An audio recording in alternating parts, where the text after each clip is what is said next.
Harrison, and we are going to be exploring the civil rights movement by looking at the forgotten St. Augustine Wade-Ins that helped transform the United States.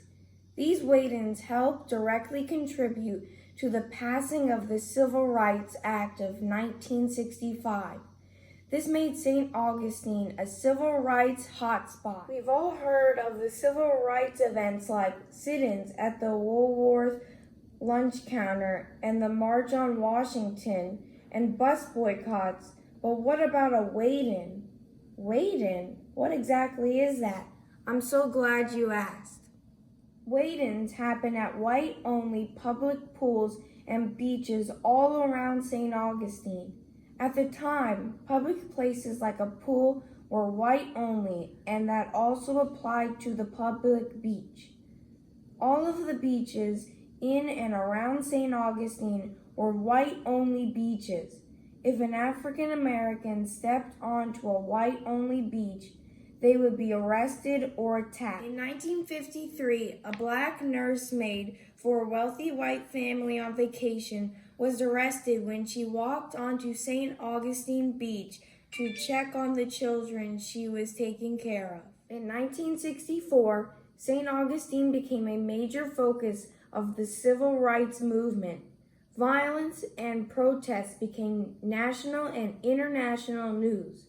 For several days, there was a huge amount of attention on St. Augustine Beach, so the beaches around Anastasia Island are strongly connected to the civil rights movement and Martin Luther King Jr.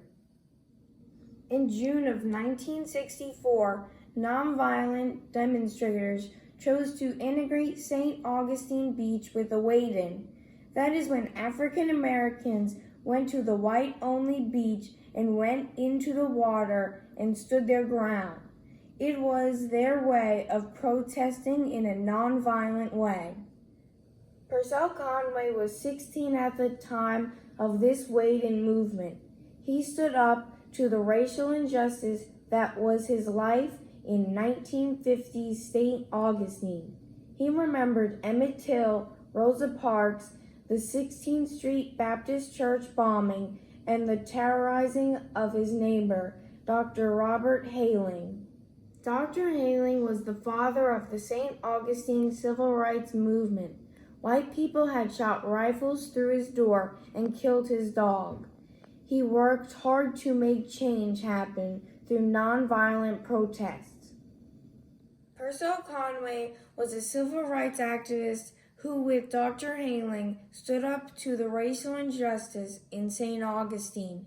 He was part of nonviolent civil disobedience against the Jim Crow South.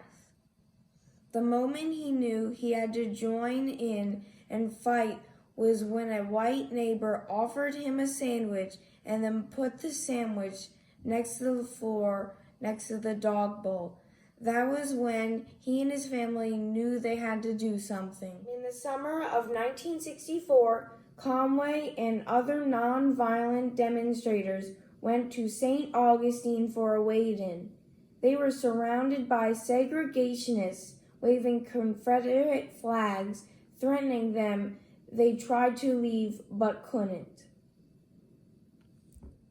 They were threatened with weights being tied around their legs and waist and thrown into the surf. That reminded me of the heavy fan around Emmett Till's neck. Conway got hit with brass knuckles. One of his friends got hit in the head with a lead pipe. Once Martin Luther King came to St. Augustine and was getting a lot of media attention, St. Augustine and the Wade-Ins made national news. King was staying at Frank Butler's Beach Hotel. This is a famous picture of Martin Luther King standing next to the bullet hole in the window. Wait, I've gone too far. Before we talk about Martin Luther King Jr. and his role in all of this, we need to take a step back and talk about Frank Butler. Who is Frank Butler and what was Butler Beach? I was hoping you'd ask. Frank Butler was a smart businessman who founded Butler Beach. Butler Beach is 8 miles south of St. Augustine Historic Area. It's between St. Augustine Beach and Crescent Beach. Elizabeth and I go there a lot. We surf at St. Augustine Beach, and our family drives our truck onto Crescent all the time. We never knew about the civil rights history that took place there. In the early 1900s, Frank Butler moved to St. Augustine. He had a market, made money, and then bought real estate. At the same time, beaches were white only. Only white people could use the beaches all over Florida. I never really thought about beaches being off limits. Frank Butler didn't like this white-only rule, so he bought oceanfront property on Anastasia Island. He bought land from the Atlantic Ocean all the way to Matanzas River. He named it Butler Beach, and it was a beach for African Americans. It was the only beach between Daytona and American Beach on Amelia Island where African Americans could go to the beach. Butler built a motel, a merry-go-round, picnic areas, a bathhouse, homes. There were 11 black-owned businesses, and it was a very popular place to stay when driving A1A. Why is all of this important? Because as I said earlier, Martin Luther King Jr. came to St. Augustine with the Southern Christian Leadership Conference. They joined with Robert Hailing and took part in the rallies, demonstrations, marches, protest sit-ins, and yes, the Wade-Ins. King brought national attention to this fight going on in St. Augustine. All of this had a direct contribution to the passing of the Civil Rights Act of 1964. Martin Luther King Jr. joined the Wade-Ins, and the picture of segregationists attacking activists were put on TV and seen around the world.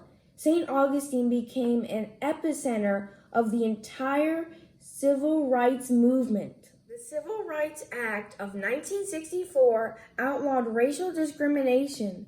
This was good, but it also took away the need for a black beach, and so Butler Beach lost popularity. You can visit Butler Beach today. It makes up 2 country parks, Frank Butler Park East on the beach side and Frank Butler Park West on the international. Now I choose for my creative project to make a Rube Goldberg machine to represent all of this information. What is a Rube Goldberg? A Rube Goldberg machine is a complex machine that performs a simple task. This is a classic example. Rube Goldberg was an artist who actually never built a machine in real life. He created art that made statements about politics and society. In this famous cartoon called The Self-Operating Napkin, there are 13 steps from sipping soup to actually getting his chin wiped with a napkin. I chose a Rube Goldberg to represent this information because it should be simple that everyone is equal no matter what. It was a really long, hard, and complex path to get equality, at least in public places like the beach. Here are pictures of the different steps of my Rube Goldberg and pictures of things they represent.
This is a short video about how this complex machine is supposed to work.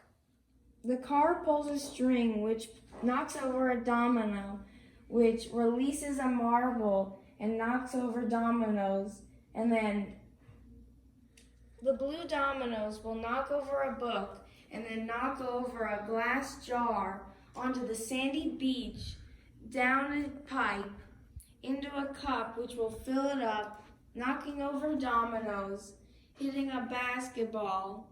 Then there's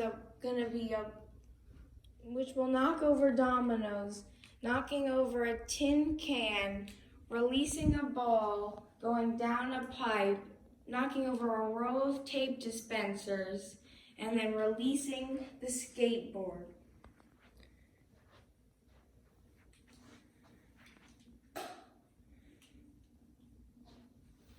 The skateboard then pushes over the box.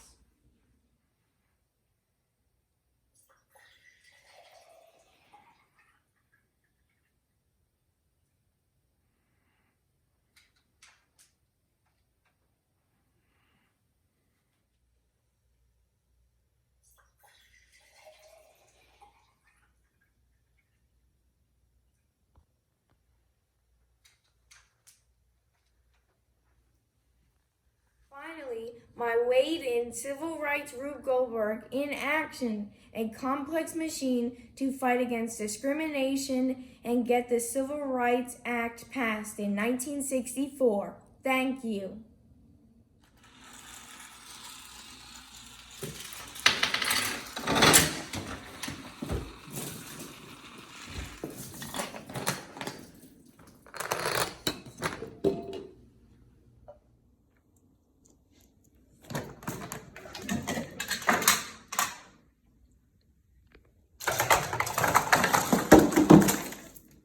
Water maybe 5 minutes before this huge crowd started approaching us from the north and south.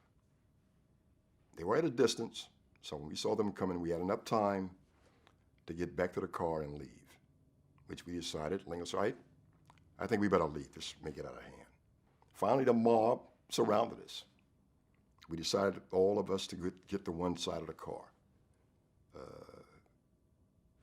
As we're standing there, they're threatening and stating they're going to throw us in the ocean. One guy, white kid, came up to me, about my age. I had seen him around town. He must have had on brass knuckles. He punched me in the face. He split my lip, which I still have the cuts, wide open. I started to respond. Mr. Lango put his hand across my chest. Purcell, stand your ground. I'm thinking, I'm angry. Stand your ground, don't move. When he was holding me back to stand my ground, he was hit, I felt, over the head with a pipe. It sounded to me, I could hear his head crack, something crack, bone. I'm splattered with blood. He goes down unconscious. I'm looking at him, that's right, they probably killed the guy. But after the beach incident, which with the beating, we had, I guess they called it Bloody Sunday on St. Augustine.